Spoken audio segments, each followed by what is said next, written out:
আছে, আমি নিজে প্রমাণ করেছি আমিরে জামাতকে দিয়ে। বাংলায় বলছি ভাই, ওপেন, এটা রেকর্ড হচ্ছে। আমি ওনারে নিজে পরীক্ষা করার জন্য না, এমনিতে একবার হাতের ভেতরে 60,000 টাকা দিলাম যে স্যার এটা রাখেন। ওনার সঙ্গে সঙ্গে সামনে নুরুল ইসলাম বুলবুল ভাই ওনারে দিয়ে বলছে সংগঠনে কাজে লাগান। আমি দিলাম ওনার পারিবারিক খরচ করার জন্য, ব্যক্তিগত। লোকটা দিয়ে দিলে, দেখলো না কয় টাকা আছে।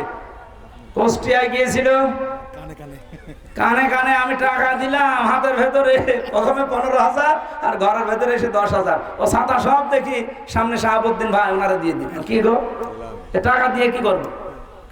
যারে দিই খরচ করার জন্য।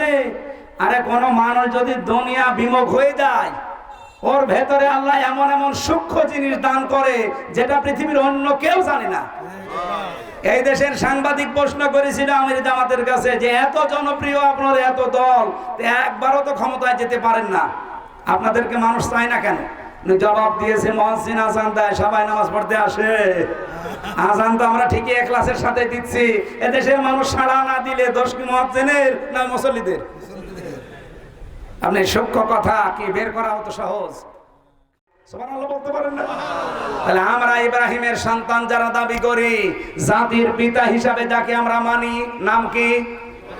আরো জোরে। উনি ওনার সন্তানদেরকে উপদেশ দিয়েছেন, নসিহত করলেন, ওই সন্তানের ভেতরে আমি নেই, আপনি নেই। তাহলে আমাদের জন্য উপদেশ কি ছিল?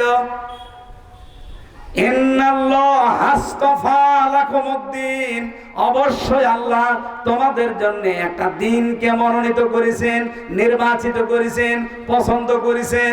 এখন দিন কি? এই রাতের পরে যেটা আসবে ওই দিন। বলেন বলেন। কোরআন শরীফে আমি দিনের 19টা অর্থ পেয়েছি। প্রতিটি জিনিসের সামনে আপনাকে আত্মসমর্পণ করা লাগবে। সবচেয়ে বেশি আমার কাছে পারফেক্ট মনে হয় দিন মানে জীবন ব্যবস্থা, ইসলাম। এজন্য ইন্নাদ দীনা ইনদাল্লাহিল ইসলাম আফা গায়রা দীনিল্লাহি ইয়াবগুন ওয়া লাহু আসলামা মান ফিস সামাওয়াতি ওয়াল আরদ ওয়া মান ইয়াবতাগি গায়রাল ইসলামি দীনান ফালা ইউকবাল মিন। এরকম সূরা 17টা আয়াত আছে। এই সবগুলো আয়াতের সামারাইজ কথা এই, আল্লাহর কাছে মনোনীত একটাই জীবন ব্যবস্থা, তার নাম ইসলাম। সুতরাং বাংলাদেশে যারা আজ ইসলাম বাদ দিয়ে অন্য কোন বিধান, অন্য কোন নিয়ম নীতি কায়েম করতে চাচ্ছেন, আল্লাহর কসম আপনি জীবনেও ইসলামে পরিপূর্ণ প্রবেশ করতে পারেননি। আমরা ইসলামে পরিপূর্ণ প্রবেশ করতে চাই, এজন্য জীবন ব্যবস্থা হিসাবে এই বাংলাদেশে আমরা কায়েম করতে চাই কাকে? ইসলামকে। বলেন বলেন, আরো জোরে বলেন।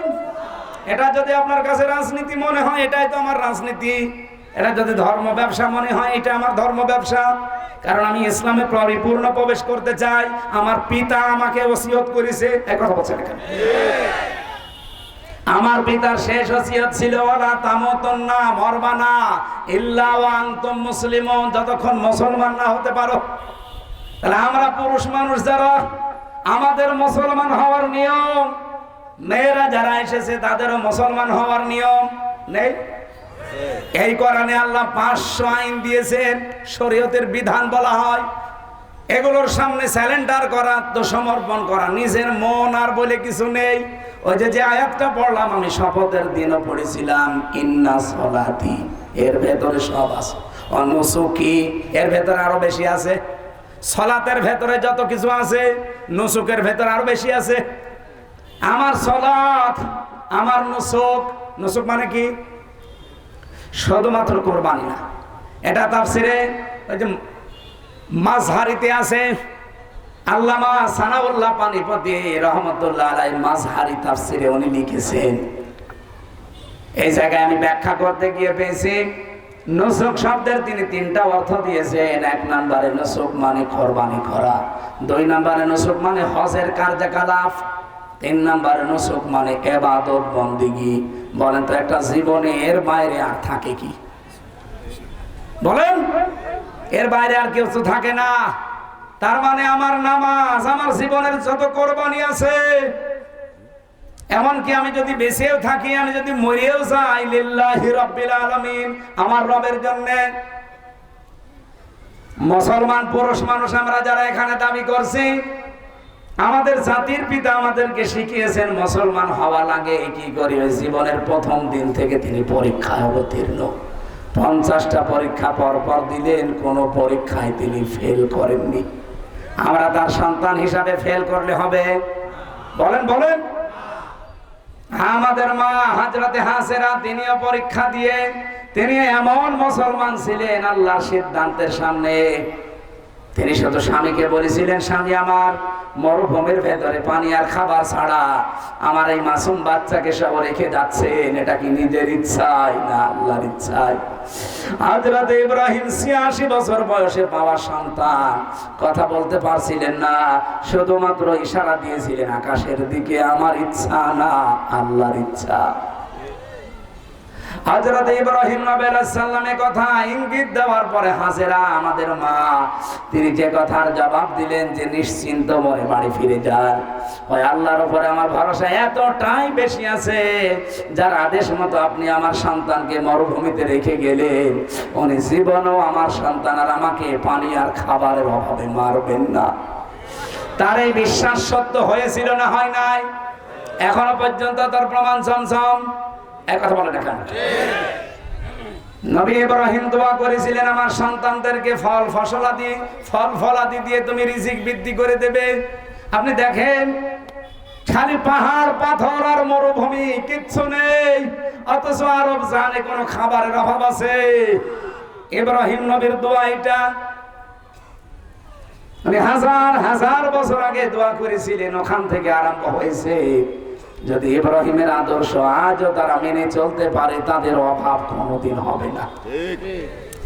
আমরা ইব্রাহিমের সন্তান দাবি করছি, আমাদের মা বোনদেরকেও হাজেরার মতো এরকম তাওয়াক্কুল করা লাগবে, ভরসা করা লাগবে। কার প্রতি? ৮৬ বছর পর্যন্ত তার সন্তান হয়নি, কোনোদিন তিনি মাজারে যাননি, কবরে যাননি, কোনো বাবার কাছে যাননি। আর আপনি আপনার ভেতরে আকীদাটা, আমি এই যে ইসলামে প্রবেশ করার 5টা কথা বলছিলাম, তার দ্বিতীয় নম্বর এটা, আকীদা সাফ করা লাগবে, আকীদা বিশুদ্ধ করা লাগবে।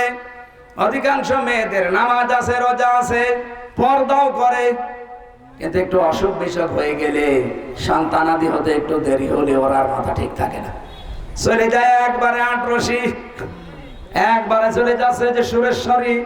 আর এই যে গোয়ালন্দ ঘাট পাওয়ার আগে এক মাজার আছে, অনেকে যে মাথা ঠোকাচ্ছে। এমনকি আমার মতো হুজুর পেলেও অনেকে পাগল হয়ে যায়। সেদিন বগুড়াতে এক মহিলা এসে বলছে, মহিলার স্বামী পাঠিয়েছে, ওর স্বামী এসে বলছে হুজুর আপেল পড়ে দেন। আমি আসলে ফাতিহা পড়ে ফু দিলাম, আমার কানের কাছে মুখ নিয়ে বলছে এমন ভাবে আপেল পড়বেন যেন ছেলে হয়। আপেল ফেলে দিলাম। বলছে আপেল কই? বলে ফেলে দিয়েছি। কেন? আরে ভাই আপেল পড়ে যদি ছেলে হইতো আমার ম্যাডামের 3টে মেয়ে হইতো না।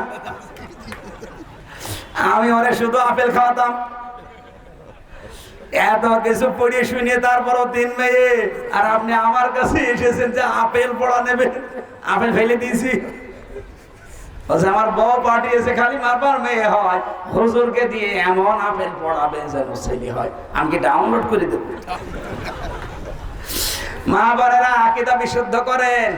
একটা মাসলুম দল বাংলাদেশে, জামাত ইসলামী বাংলাদেশ, তাদের আকীদা ঠিক নেই, আকীদা ভ্রান্ত। এই কথা তুলে অনেকে ফতোয়াবাজি করে, দাঁত মুখ খুলে ফেলা দরকার এই শয়তানগুলো। কিসের আকীদার কথা বলেন? বাংলাদেশ জামাত ইসলামের আকীদা হচ্ছে আল্লাহর জমিনে আল্লাহর দ্বীন কায়েম করা। এর বাইরে যদি কোনো আকীদা থাকে, ওই জামাত আমি মানি না। আপনি জিজ্ঞাসা করে দেখেন, যদি কেউ থাকে জামাত ইসলামের, তারা এমনি গোপনে বলেন যে তোমার আকীদা কি? ও যদি বলে আমার বাবার আইন কায়েম করা আমার আকীদা, ওরে ওই সময় ওই দল থেকে বাদ দিয়ে দিন। আমার আকীদা হচ্ছে আল্লাহর জমিনে আল্লাহর আইন চলবে। আলাহুল খালকু ওয়াল আমর। এই কথা বলছেন না কেন? জমিন যার আইন চলবে, এই আকীদা বিশুদ্ধ করেন। এই আকীদা অনেকের নেই, তাদের কোনো ফতোয়া নেই, অথচ এই মাসলুম দলটার উপরে আজ বছরের পর বছর এরকম মিথ্যা তহমত দিয়ে জাতিকে দূরে রাখতে চায়। জাতিও এখন বুঝে ফেলেছে যে বাংলাদেশে একমাত্র সঠিক আকীদাই এদের, যারা বলে আল্লাহর জমিন আমরা আল্লাহর আইন চাই। আমরা আল্লাহর জমিনে আল্লাহর আইন চাই না।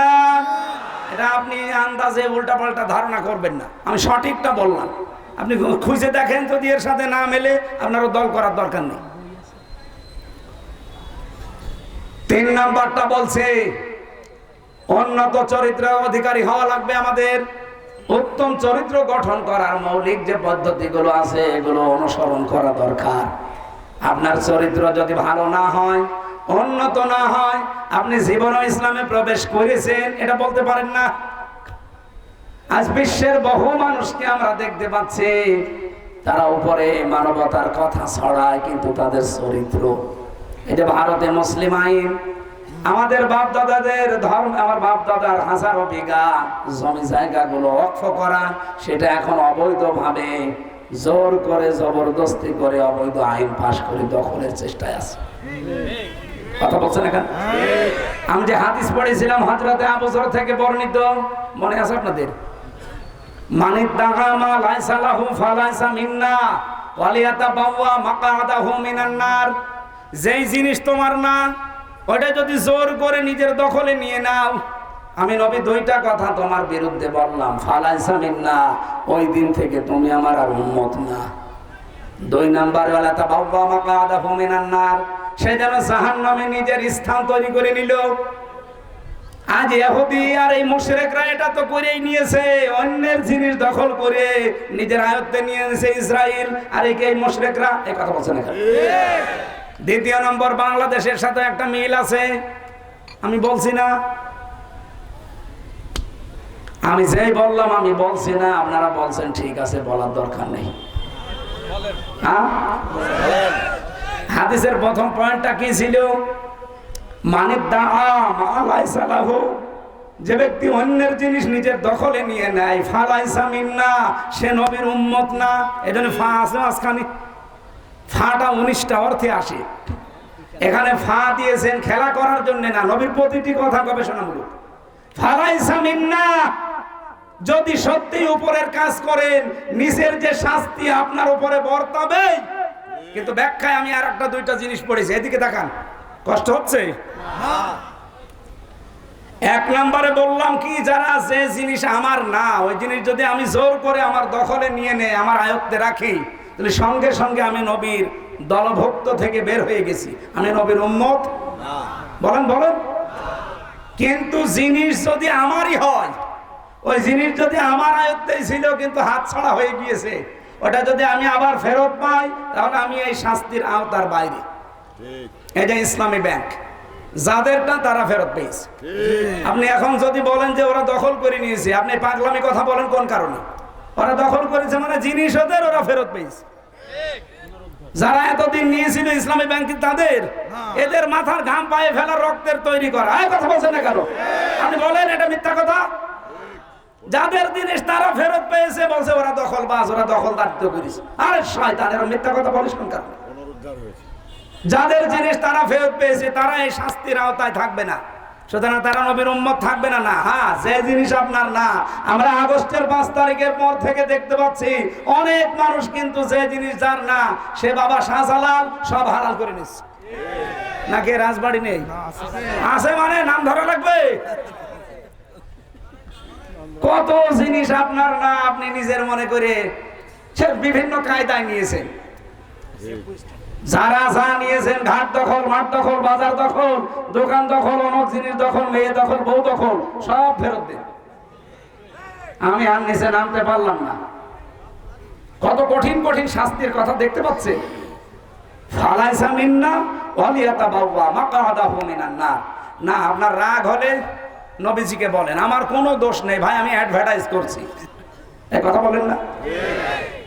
আপনার উন্নত চরিত্রের নমুনা এই, আপনাকে গালি দিয়েছে এই যে চেয়ারম্যান খাতখিরার আলীপুরের এই আব্দুর রউফ, এই চেয়ারম্যান কয়েকদিন আগে একটি অনতারে গালি দিয়েছে, বলেছে এটা বাটপার, এটা বিয়াদব। সে আলেমদের অপমান করবে না করবে, চরিত্র তো ওইরকম, খালি মানুষের জিনিস কিভাবে মেরে খাবে সেই ধান্দায় থাকে। এখানে চরিত্র ঠিক করে। উন্নত চরিত্রের অধিকারী কারা, এই দেশের মানুষ এখন সব অলরেডি বুঝে ফেলেছে। এই জন্য ইসলামে প্রবেশ কারা করছে, আমরা এখন যদি এই লাইন দিয়ে পরিমণি হেঁটে যাই, আপনি ওয়াজ বাদ দিয়ে দৌড় দেবেন, কিন্তু সবাই না। পরিমণি না, পরিমণির খালাও যদি হেঁটে যায় এই লোক দৌড় দেবে? যদি দৌড় দেয় তাহলে মানুষের ওনার সাথে আমিও দৌড় দেবো, জীবনও যাবে না, কারণ ওইভাবেই গড়ে উঠেছে। আল্লাহর কসম আপনাকে আমি গ্যারান্টি দিয়ে গেলাম, মাত্র 6 মাস ওই 9টা বিষয় খালি পূরণ করেন আল্লাহর কাছে, 6 মাসের ভেতরে আল্লাহর কসম আপনি ভালো মানুষ হয়ে যাবেন, আপনার জীবনই পাল্টিয়ে যাবে। 4 নাম্বারটাই পেয়েছি, সব কাজে ইখলাস লাগবে। আর এটা যাদের ভেতরে আছে আমি নিজে প্রমাণ করেছি আমিরে জামাতকে দিয়ে। বাংলায় বলছি ভাই, ওপেন, এটা রেকর্ড হচ্ছে। আমি ওনারে নিজে পরীক্ষা করার জন্য না, এমনিতে একবার হাতের ভেতরে 60,000 টাকা দিলাম যে স্যার এটা রাখেন। ওনার সঙ্গে সঙ্গে সামনে নুরুল ইসলাম বুলবুল ভাই ওনারে দিয়ে বলছে সংগঠনে কাজে লাগান। আমি দিলাম ওনার পারিবারিক খরচ করার জন্য, ব্যক্তিগত। লোকটা দিয়ে দিলে, দেখলো না কয় টাকা আছে। কুষ্টিয়ায় গিয়েছিল, কানে কানে আমি টাকা দিলাম হাতের ভেতরে, প্রথমে 15,000 আর ঘরের ভেতরে এসে 10,000। ও ছাতা সব দেখি সামনে শাহাবুদ্দিন ভাই ওনারা দিয়ে দিলেন। কি গো, এ টাকা দিয়ে কি করবো? যারে দি খরচ করার জন্যে। আরে কোন মানুষ যদি দুনিয়া বিমুখ হয়ে যায়, ওর ভেতরে আল্লাহ এমন এমন সূক্ষ্ম জিনিস দান করে যেটা পৃথিবীর অন্য কেউ জানে না।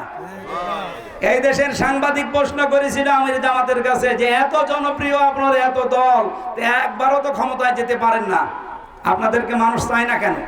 জবাব দিয়েছে, মুয়াজ্জিন আযান দেয়, সবাই নামাজ পড়তে আসে। আযান তো আমরা ঠিকই ইখলাসের সাথে দিচ্ছি, এদেশের মানুষ সাড়া না দিলে দোষ কি মুয়াজ্জিনের না মুসল্লিদের? আপনি সূক্ষ্ম কথা কি বের করা হতো সহজ। 5 নাম্বারটাই পেয়েছি, লেনদেনে স্বচ্ছ হওয়া। এটা নারী পুরুষ আমাদের অনেকের ভেতরে নেই। যে দোকানে বাকি খায় ওই দোকানের সামনে যায় না। আপনি ইসলামে এখনো পরিপূর্ণ প্রবেশ করতে পারেননি। 5টা বিষয় থাকতেই হবে। 9টাকে আমি সামারাইজ করলাম, এটা ফিসিল আলীর কোরআনে পাবেন। সাইয়্যিদ কুতুব এমন সুন্দরভাবে দিয়েছেন না। 1 নম্বরে আত্মসমর্পণ করা লাগবে দ্বীনের কাছে। 2 নম্বরে বিশুদ্ধ আকীদা তৈরি করা লাগবে। 3 নম্বরে উন্নত চরিত্রের অধিকারী হওয়া লাগবে, এটা ট্রেনিং দেওয়া লাগে, এমনি হয় না। 4 নম্বরে ইখলাস লাগবে প্রতিটি কাজে। 5 নম্বরে লেনদেন স্বচ্ছ হওয়া লাগবে। আল্লাহ নারী পুরুষ যারা আমরা এসেছি প্রত্যেককে এই 5টা কাজ করে ইসলামে পরিপূর্ণ প্রবেশ করার তৌফিক দেন। সম্মানিত মা বোনরা, আপনাদের জন্য আমার জীবনের একটাই ওয়াজ। খাদিজাতুল কুবরা রাদিয়াল্লাহু তাআলা আনহা জীবনে 1 ওয়াক্ত নামাজ পড়েননি, একটা রোজা রাখেননি, একটা দিনের জন্য তিনি পর্দা করেননি, জীবনে 1 হজ করেননি, একবারও 1টা টাকা যাকাত দেননি। কিন্তু আল্লাহ নিজে তাকে সালাম দিয়েছেন আর জান্নাতে একটা ঘর বানিয়ে সুসংবাদ পাঠিয়েছেন। তার পুরা জীবন আমি পড়ে দেখেছি, একটাই মাত্র কারণ, তিনি জীবনে কোনো দিন এই যে বলতে পারেন যে এতদিন নামাজ পড়লো না, রোজা রাখলো না, পর্দা করলো না, জান্নাত পাবে মানে? হ্যাঁ পাবে, কারণ উনি ইন্তেকালের পরে এই বিধানগুলো সব নাজিল হয়। উনি পাননি তাই মানেননি, কিন্তু ওনার জীবনী পড়ে আমি একটা বিষয় ক্লিয়ার, কোনো দিন 1 দিনের জন্য স্বামীর মনে কোনোদিন তিনি দুঃখ দেননি। এখানে যারা আছেন একটা কথা আপনি বলতে পারবেন যে জীবনে বিয়ের পর থেকে আজ পর্যন্ত কোনোদিন একটা দিনের জন্য আমার স্ত্রীর কাছে আমি কোনো দুঃখ পাইনি? হাত তোলেন তো এরকম স্বামী। হ্যাঁ, প্রত্যেক দিনই পাই। একটা মানুষও নেই। হ্যাঁ, একজন মুরব্বী মানুষ আছে, আপনার স্ত্রী আছে? আল্লাহর যেটা পাওয়া গেল। একটু দাঁড়ান তো দাদা, এরকম বউ থেকে বিয়ে করবেন আপনার? তাও না। সম্মানিত মা বোনেরা, শুনলাম বিভিন্ন জায়গায় বসে আছেন, দেখেন লক্ষ লক্ষ মানুষ এখানে না থাকলেও ক্যামেরার সামনে আছে। সারা পৃথিবীর কত মানুষ দেখতেছে, একটা স্বামী হাত তোলে না, একটা বুড়ো হাত তুলেছে না। আমি তো আশা করছিলাম যে সামনে 3 চেয়ার আলা হাত তুলবে না, আমিও পারলাম না, কারণ মিথ্যা কথা বলবো কি করি, দুঃখ পেয়েছি এই জন্য হাত তুলতে পারি না। তারপরেও ম্যাডামের উপরে খুশি, এটা রেকর্ড হচ্ছে তো, না আজকে সে আবার থাকতে দেবে না। না, উল্টিয়ে যদি বলা হয় যে এখানে মেয়েরা যদি বলেন তো যে জীবনে কোনোদিন স্ত্রীর মনে একদিনের জন্য নবীর মতো দুঃখ দেয়নি, এরকম স্বামী আছে কিনা? তাও পাওয়া যাচ্ছে। সম্মানিত মা বোনেরা, নামাজ রোজা পর্দা এটা মাস্ট বি করাই লাগবে, কিন্তু স্বামীকে অনেকে গুরুত্ব দিতে চান না। খাদিজাতুল কুবরাকে আল্লাহ জান্নাত দেওয়ার কারণে এটা ছিল স্বামীর খেদমত। আল্লাহ মেয়েদেরকে এই লাইনে খাদিজাতুল কুবরাকে অনুসরণ করার তৌফিক দিন, আমিন। আমি জেলখানায় 3টা বই লিখেছিলাম ছোট ছোট করে, তার ভেতরে এই যে একটা সৃষ্টি নিয়ে লেখা। শিক্ষিত মানুষরা নিয়েছেন, কয়েক পেজ আছে আমার এই গাড়িতে, যদি পারেন এটা নিয়েছেন। আমি প্রিন্সিপাল সাহেবকে এটা দিলাম, যদি থাকে আপনারা নিয়েছেন, গাড়ি থেকে কাজে লাগবে। আগামী 16 তারিখে এই বালিয়াকান্দিটার মাহফিল আছে, কোন জায়গায় জানো ভাই? তেতুলিয়া, বালিয়াকান্দি তেতুলিয়া, এই যে ওনার মাদ্রাসায় আছে। আমিও কিন্তু 9টায় উঠবো, হ্যাঁ 9টায় তুলে দেবেন।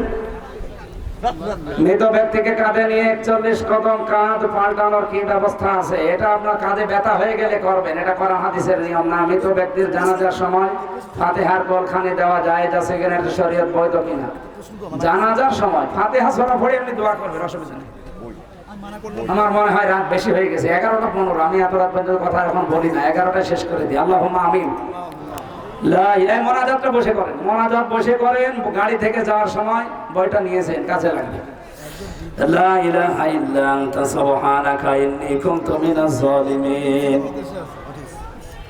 রব্বানা আতিনা ফিদ দুনিয়া হাসানা ওয়া ফিল আখিরাতি হাসানা ওয়া কিনা আযাবান নার।